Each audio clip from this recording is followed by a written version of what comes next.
for the vlog, share stories. Marami akong mga pinagdaan ng mga negative sa buhay ko.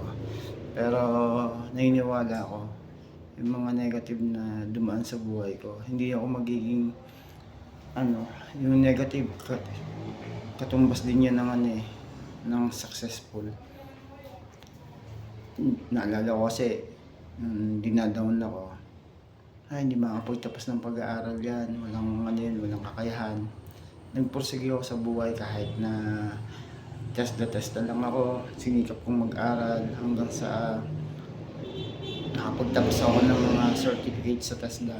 Pinagtsagaan ko yun kasi dinadown ako ng tao. So yun yung naging negative sa akin. Yung negative na yun, kinonvert ko siya as positive para marating ko lang yung pangarap ko sa buhay.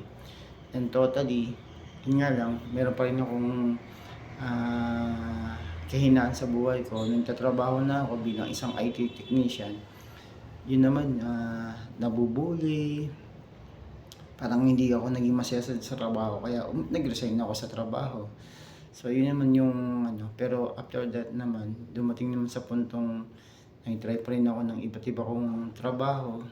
Naging mascot, naging dancer, naging gumawa na rin ng iba pagkakakitaan.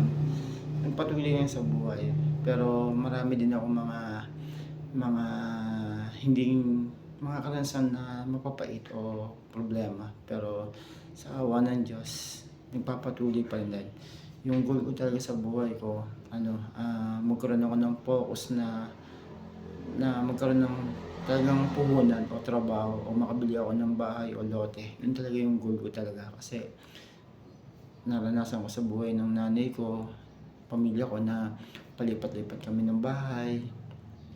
Bahay yung titirahan namin, bulok na, yung yero, butas-butas kapag naulan, pasok yung tubig sa loob, sasawdan ng timba, yung lababo sira, sasawdan ng timba, yung CR, 3 timbang puno para lumubog yung dumi, tapos pag naulan, kakadlo ka. Kaya siguro ang goal ko talaga dahil matatapos na yung anak ko sa pag-aaral ng grade 12, makapag-abroad talaga.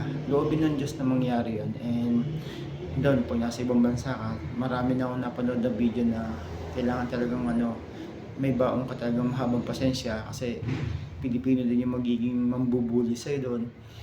Sisigawan ka o kaya amo mo. So may among mabait, mayroong among hindi mabait, mataray, naninigaw. Kaya talagang hindi biro yung trabaho. And especially iba yung industry na alam ko yung trabaho. Pero pag nandun na ako, talagang hilig na yung loobin kahit na nasa edad na akong 48, naway magkaroon pa rin talaga ng chance na makapag-abroad.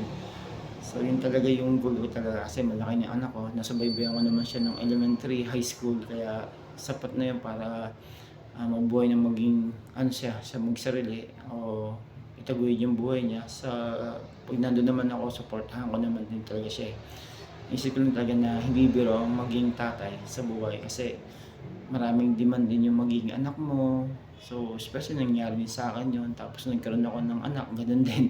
Kaya, mahirap ang maging madaling gumawa ng bata o madaling magtayo ng pamilya. Pero, especially talaga yung mabigat na responsibility ka na magampanin talaga. And, yun siguro naman, hindi naman ako perfectong tatay. Pero, at least, nagawa ko naman yung part ko para matulungan din siya. And, yun lang. And, sa awa ng Diyos, sa tulong din naman yan, nakakaraos din naman ako sa pamamagitan ng Panginoon Diyos. Kaya yung mga negative side ko, siguro yung mga negative, nagiging convert din siya as successful din talaga.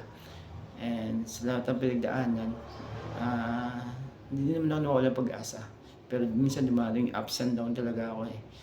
So salamat sa mga nakakasalamuha ko ng mga positive.